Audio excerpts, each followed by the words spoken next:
drop spot. And it looks like everyone's sticking true to where they planned on dropping. We have 3 players in Steamy.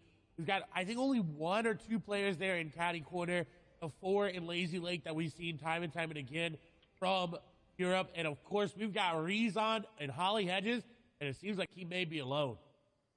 And one of the best comments I think I saw coming out is, wow, everyone is really scared.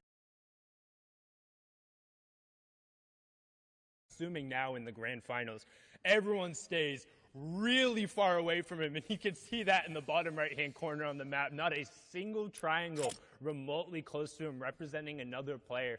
That's because he's done such a good job over the course of the entirety of this tournament to stake out the claim, and then also getting a nice little elite chest right there, granting him the legendary burst AR, and he's set to go now. He can begin his rotation and head to center zone. He has those 6 crash pads, which we've seen him execute on so well, and he's basically set to now just farm the materials he needs and transition into the mid game. However, we've seen him go aggressive time and time again with this similar loadout, as now we swing on over. And you saw how careful he was being. He wasn't taking a chance looting that chest. He didn't want anything to go wrong in game number 1, because that sets the pace of your games going forward. Whether you get out to a head start or whether you get to climb your way back from an unfortunate off-spawn elimination. However, Hen, on the other side of it, does have players nearby. Loadout not as great as what we just saw on Rezon, but someone that also did very well in the qualifiers. Came out, and I believe, we got a 2nd place there in one of the days. He's got that Cyber Rivals territory, and he's looking. He's peppered up. He's looking for an elimination. I think he's going to be able to catch this play off guard. Snipe's going to come through. He's going to wait, and he does. Ardent's going to go down. Elimination comes over for him. Brilliantly done there by Hen to set up that ambush on the side. We've talked about it time and time again, how you need to be careful, but in the early game in particular, it's so hard to really know where your opponents are, keeping track of them. If somebody does get that first shot down and you're not able to react, it can be game ending. And going first shot down and you're not able to react, it can be game ending. And going out there in 96, it's so hard. A 0-point game, and now you have to sit back and watch everyone else have fun while you're sitting there waiting for the next game. As now we hop on board, and Candy, who's going to be in the exact same situation as Milan, turns that one around. And someone who's really been playing a lot better as of late, Clay. He has indeed, and I believe we have 2 Milans here in this grand final. So we got a Loft Milan and Normal Milan, but both of them have been playing very, very well and have consistently been making it into that top 25. It seems like almost every single qualifier. So it's really good to see consistency being rewarded, especially with the way the format is. The format rewards those high-placing, high-consistent games. So if you're able to get to top 15, top 25, top 10 every single game, you're going to start to make your way to the top of the leaderboard. And that's what the goal is for the end. We talked about so much yesterday how it's, hey, top 25 is all that matters. Well, here, everyone wants to be number 1. You have to walk away with that top spot. It's a solos competition if you want the grand prize in the Axe of Champions and all the clout that comes with saying, hey, I am the best player in my region after the weeks of qualifiers and then coming down to this. And Mr. X, who had a beautiful run yesterday to even get him here. The miracle back-to-back-to-back eliminations, but now under pressure from Rifle, going to get in directly on top of him, but sticking. Talk about those early game fights. He just had the assault rifle and the SMG, opting to stick with the AR, and I think that might have been the wrong call, as the SMG could have offered him slightly more damage in that situation, but Rifle comes through and punishes it. And it was such a close call. That Siphon was just the difference maker once that elimination came through. You see now on another engagement, it's between Wolfies and Maestro. Maestro running off this side on the front foot. The pedal is down. Maestro wants to just continue to push down. Shots go through. He's going to break through the wall. And Wolfies is going to go down. That was a huge pickup there from Maestro Wolfies, who was the 2nd place finisher in the duos of the World Cup. We've seen him play so aggressively, the young player from the UK, but when he's put on the back foot, it can be a little bit challenging there. Maestro did come through, got dropped down to 48 HP, but don't forget, in arena and tournament settings, there is that siphon enabled. That means when you eliminate an opponent, you will get either 50 HP or 50 shield back, depending on which one you end up needing. It prioritizes health first. and then they will also drop all of their materials, all of their loot, and an additional 150 materials, so an extra 15 builds that you can go over and sweep up. That ends up being really key, particularly in the mid and the late game now, as I'm on board here with a Ventex who takes 2 really big shots and is put on the back foot. He is, but luckily enough for him, Crash does not have any shield pop. Now, it's not going to be as good as he is going to be finding time to get those minis in that big shield pop. And Intel over there needs to find an aggressive push into the box and needs to catch him off guard. If Ventex is not able to get this medkit off, this does not look well for them. But it seems like the medkit will be popped, so he does get back to fighting HP. Under 15 HP is enough to withstand some shots. As Krez is now on the back foot, that's exactly what he needed to do. He needed to turn that defense that he was waiting on into that offensive moment. And now Krez is in a very bad situation. 6 builds remaining, no HP to really work with. He's going to have to hit a really big charge shot there. Janet coming through, not going to connect on these shots. He goes in the box, but Krez hits the shot, and that's another elimination for him. And you talked about it. He needed to hit that big charge shot, holding it up and punishing the player. And particularly when you see 2 players box to box fighting with charged shotguns, it's really difficult if you're not able to get that finishing blow right away, like No Luck Nebby does there, finding Kira to close out the fight, because you can have. Oh, Nebby, what? Don't even forget my point there. Nebby showing the power of the hunting rifle, showing up, catching 2 players on the outside. However, look in the bottom right-hand corner. A 3rd player is now rotating by. So can Nebby get all of these resources and get out without getting engaged on? But those are 2 monstrous shots. He's got to feel confident there, and definitely not living up to his name. Plenty of luck going on. And you took the words from my mouth. Nebby with an amazing aim there, just getting what he needed to get started. However, someone who is not having amazing luck is Janus right now. 134 effective HP. It means he fought either off spawn on rotation. Now he is going into the orchard, which does allow him these campfires and the apples that drop that give you 5 HP per consume. So he's going to be in a good spot. He's able to really farm up. But Janus drops Steamy stacks. And look at his metal count. It was only 97. Coming out of Steamy with only 97 metal is not what he's used to. And this is definitely impacting his game plan. Yeah, and it's going to be tough there. Also, tons of players will know where he is, stoking that campfire, putting off the smoke signal. You can see him, those apples dropping, but instead opting to burn the extra wood. Good trade-off there and good awareness of where he was on the map. However, you do see Spen is lurking and trying to catch out the FNCS Invitational winner here. Janus over on the side, and he does. He gets him real quick. That's the problem. Again, we talk about it, the hunting rifle on the side. If you're not ready for it, it can be a game ender right there. You get caught out farming. And honestly, I think that's a little bit on Janus there. You don't want to be on the edge of the zone and caught gaining materials. Like, yes, you did just get in. You can feel safe. You're back up at that 100 health, 100 shield threshold. But you have to know other players are rotating from that side and going to be behind you. And Spen is actually going to get harassed there as he tries to rotate out. We're going to hop on over to a 3-way fight going on over here. Oh, and now already down to just 2 players. Controller getting into the boxes and getting the shots, picking up 2 eliminations back to back. Flecken gonna fall there, and these are what you need to do in solos. You need to get into the box and you need to finish the eliminations quickly, because like we saw, if you come and you fight and you box fight and you build fight, and more people are gonna come and they're gonna realize that, and you are going to fall. So very good play there from Controller. And so far, it's been the story of the third party. You hear players talk about it all the time, whether it's your friend or your favorite streamer. That third party is the extra player who comes in. So if you're taking a 1v1 and then somebody else rotating by says, oh, you guys are preoccupied. First, we saw Nebby picking up the 2 shots there, and then Controller closing it out with the board here with Ovation Orion.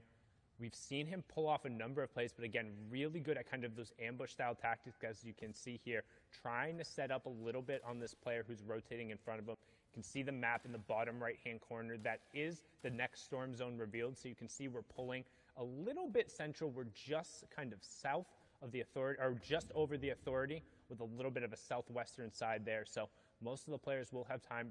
The Slurpy Swamp players will have tons of priority, and Storm Surge has just turned on, which is something you might not be familiar with if you're watching there. So Storm Surge is actually on in every game, but is only activated when you're above a certain number of players left. That number of players for the third zone is 70. So with 83 players currently left, 13 will be impacted.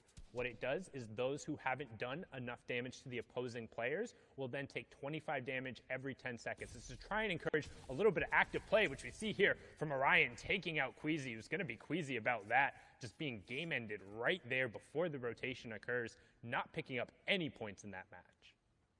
And what a smart play. He went in different angles and didn't just crash pad off the top because he knew Queasy would have been expecting that and found an angle, got in the box, got the elimination. That also, with Storm Surge, it causes people to make plays like that. Arion may have decided that, you know what, a couple tags were good, I'm good to go, move on. Because I put him pretty high up in the Storm Surge, but he didn't want to take the chance. He wanted to make sure he was above at least 100 damage on the threshold. So he decided, I got to go in, I got to get in the box, because when Storm Surge starts hitting you, nobody's going to let you shoot them. No one's going to let you even look at them. They're going to be sitting in their boxes. They're going to sit there and wait and not even open windows, not even make any movements, because they know, hey, that guy's getting hit by a big purple lightning bolt. We can't attack him. Well, all of a sudden, Phoenix is actually going in, but maybe a little bit of a misplace, he gets eliminated. Gets punished right away, and Tigwe has everything you could possibly want for a box fight there. I mean, just look at the loadout, having the epic tactical shotgun, the epic burst AR, crash pads, plenty of shields. So Phoenix might have felt a little pressure to go in and create some space, but Tigwe punishing very succinctly there as now we swing on board. Milan, Seventor, Kiko, and Anas all directly on top of each other. They become legends. Anas has played incredibly well. Clement also joining in on the party, and this is what we talk about, that Storm Surge. All the players who below, Anas being one of them, are going to be forced to find tags. That damage is going to start coming through. He's going to need to convert on it, and he converts brilliantly there, picking up Supremacy's Clement in number 1 elimination, and also closing in on that first placement threshold, Clay. It was such a beautiful play by Anas because he knew Clement had that bush. He said, you know what, he's going to go for the pickaxe. I'm just going to go ahead and edit that wall out so he can get the initial shot, and that got him the elimination. That initial shot there gave him the damage just to follow up with another tack shot. And with that rare tactical shotgun, it does a lot of damage if you're able to hit all the pellets, and that's exactly what he did. Now, on his way, he got the pepper placement threshold, just came through as well, and now he's moving in. He's got a very great loadout to secure himself a very good placement here, and we know Anas is very, very capable, like you talked about, and he's already stalking another player. He's looking to take down AX Controller. Yeah, and that's Controller 007 from the FNCS Invitational. We saw him have a number of really solid performances. Still need 3 players to go down from that Storm Surge threshold, but Anas just trying to kind of follow in this rotation path, get as close to center of zone. So if you're kind of new to watching competitive Fortnite, joining for the first time in Party Royale or Twitch or YouTube or Twitter or WatchFortnite.com, what do you care about as you're watching this game as Anas will take it down, or what are you looking for? Mongrel and Thomas HD also picking up eliminations to put us below the Storm Surge threshold. The first thing is whether or not people are picking up eliminations. You can see that to the right of the player's name that's right next to kind of the little mark there.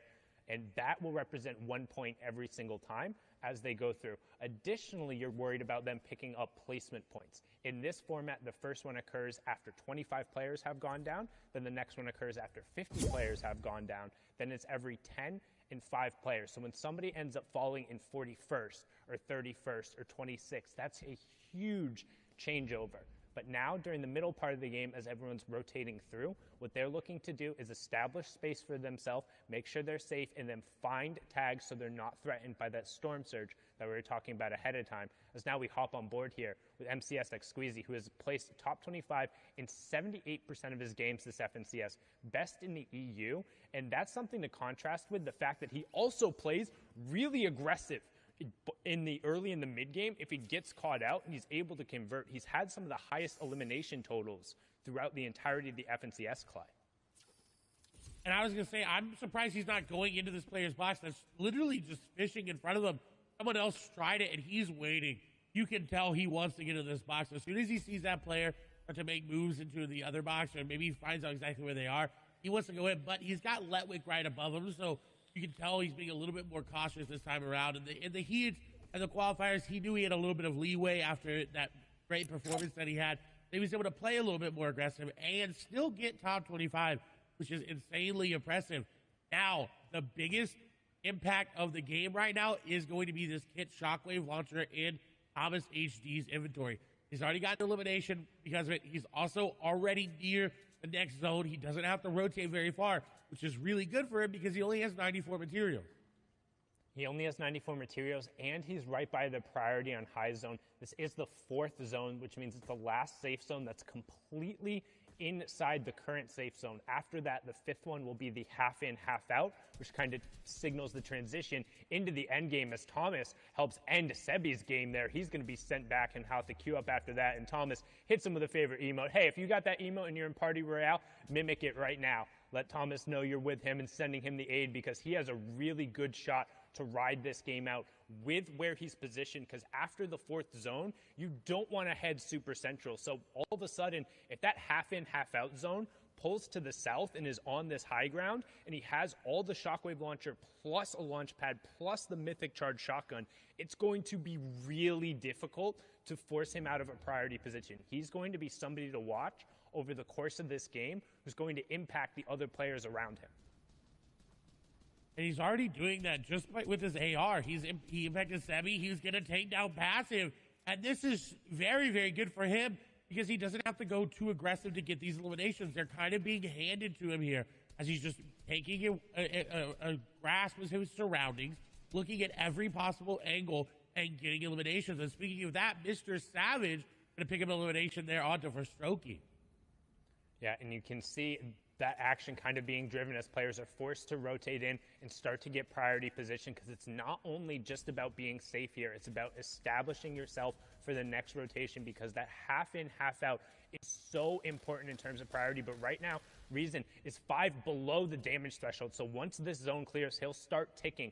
You want to keep an eye on the top left and then the bottom right-hand corner. That number will need to drop down to 50 players before Storm Surge turns off. And if anybody we're watching is below the threshold, they'll start taking that 25 damage every 10 seconds. And Reason just able to get himself above it with a nice tag there, and he's starting to get aggressive. We talk about the utility of the crash pads. We saw it in the package beforehand, and Ballin' Child talked about how good he can be aggressive on the low ground, and he gets Heatsy there, which is a huge elimination as well, because he pulled that half in, half out zone we talked about. Everyone who banked on it being up on the high ground saying, hey, if it pulls up here, I can win the game. Well, they were wrong. It pulled away from them, and they'll be the ones who have to rotate as we hit top 50, meaning Storm Surge turns off, second round of placement points goes through, and everyone is going to be rotating now.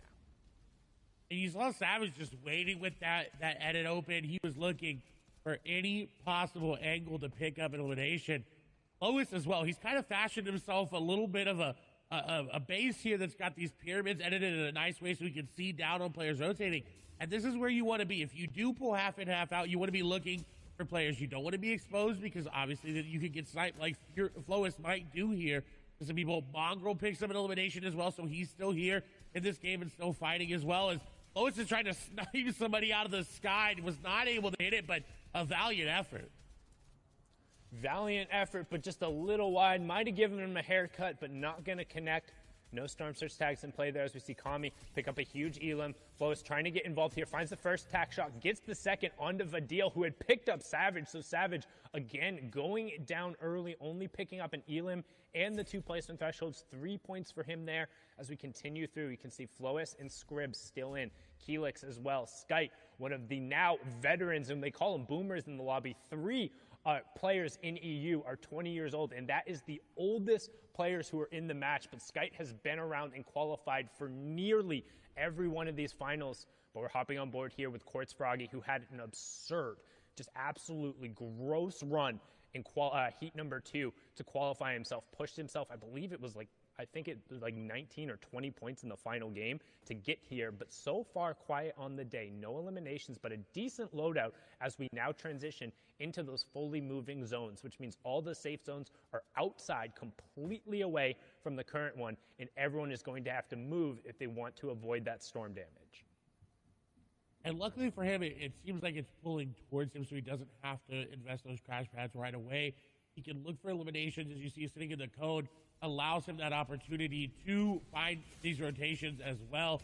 You see just bouncing away through the crash pads, doesn't have to worry about it. Squeeze is going to fall there in the feed. That's an important one to note there, because we talked about it, we hyped him up, falling down before that 40th placement threshold as well. He's not going to hit on a lot of points. question is, how many points can Froggy end up on? How many points can the rest of the lobby end up on as this game continues to go on? We see Kiriachi, we see Mongrel, we see Letwick there in your screen as well. And Froggy looks to have taken high ground with that. The shots go through. He's going to get that player down to low HP. It's Cammy going down. What a huge pickup there by Froggy, but he's not done yet. There's another player on the other side. So he does disengage, so he does have mats to build around with and to just drop down layers if he wants to. It seems he's content on focusing around high ground. Yeah, and Benji and Hen also picking up a pair of elims there in the feed as we close in on the next placement threshold. It'll be top 30, and then every 5 players going down. Storm Surge will also turn off his top 30, and we're closing in on it. There it is. Scouts picking up a pair to make sure he gets there. That's Adian and Diablo, who we saw yesterday going down. Thomas also goes down, and then Become Legends Rifle picks up Benji Fishy. Deceptos ends up getting Skite as well going down there. Lecce picking up Styler, but we're still on board here with Quartz Froggy, and we saw how much work he can do on the mid-ground tarp here, and he's continuing to run through with that charged shotgun, picks up Scouts as well, and we're in through another placement threshold. So this is what happens as we start getting in the moving circles. All the action for us, so keep an eye. Flois all the way up on the high ground. Kiko has priority on the low ground, and then everyone else is the tarp in between. But Hen and Reason are still up on the mid-tarp. I think Flois was able to pick up that shockwave launcher from what it looked like. He may have used a crash pad to take it, but Mongrel, I believe, going to fall there on the backside. Rezon still in this game, getting eliminations. Hid, thing on 4. Crash pad will come out here for Hid. He does have a lot of materials left. Carrot picking up 3 eliminations there on the backside. As shots come through on the Hid, he is going to be able to block it off, and the capitalization there on the Snazy will be good as he realized already losing HP. Kensel going to take down a player there as well. Anas going to fall. Flois does have what it seems like a crash pad to maintain high ground, but Bad Sniper coming up. Decepto's coming up as well. Everybody is coming up for high ground. Rezon just trying to make it through. And everyone pushing for the high ground right now, but not necessarily paying attention to what's going down the low ground where people are cleaning up on eliminations. You have Flois in your top right, Froggy in your bottom right, everyone else on the wide. You can see Flois is up on that ultimate high ground. Deceptos in hand down on that low ground with Rezon just above them. Froggy waiting for his opportunity, but keep an eye on the number of builds because we're getting down to the final one. Flois going to pick up an elimination there, and he's doing a really good job at just maintaining that high ground control as we're closing in on our top 5. One more player will go down, and then it's all about getting to the top 3. Boom, we have it. Letwick, Bad Sniper, Froggy, Hen, and Flois, top 5 in game number 1. And Flois looking to close it out 4 eliminations, but Froggy down below, you cannot count him out yet. He is right there. If he takes down Flois from below, that'll be so huge for him because he will get that shockwave launcher, get that mat refresh. Letwick's very, very low. More than likely going to be edited down. The shots come through, but no, Flois going to be one to take him down. Froggy gets down Hid. In the meantime, 1v1 Froggy versus Flois. The shockwave launcher up above.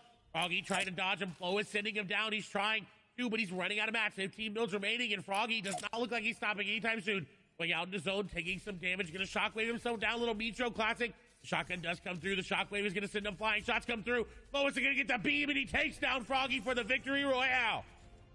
Really, really good job from Flois executing on the top-down push with the mythic weaponry, but more importantly, showing the versatility of that shockwave launcher, launching himself down and then finding a gap to launch the opponent out, tracking him, and picking it up with the AR. Match number 1 is done. Fury Flois taking home the victory royale, but we'll see where the leaderboard shakes out. We're going to toss it back on over to Zeke, Shayo, and Balo. Man, a strong start here in EU, really coming out with a nice flow. Flois finding himself to victory royale. Guys, this final fight between Froggy and Flois, both players walk into that 1v1 with 5 eliminations. The elim and the victory royale is going to be that 4-point swing. This is gonna be a good tone setting for the rest of the competition. We saw it in every region, right? 1 point matters, and that's a 4-point difference for that win and the elim.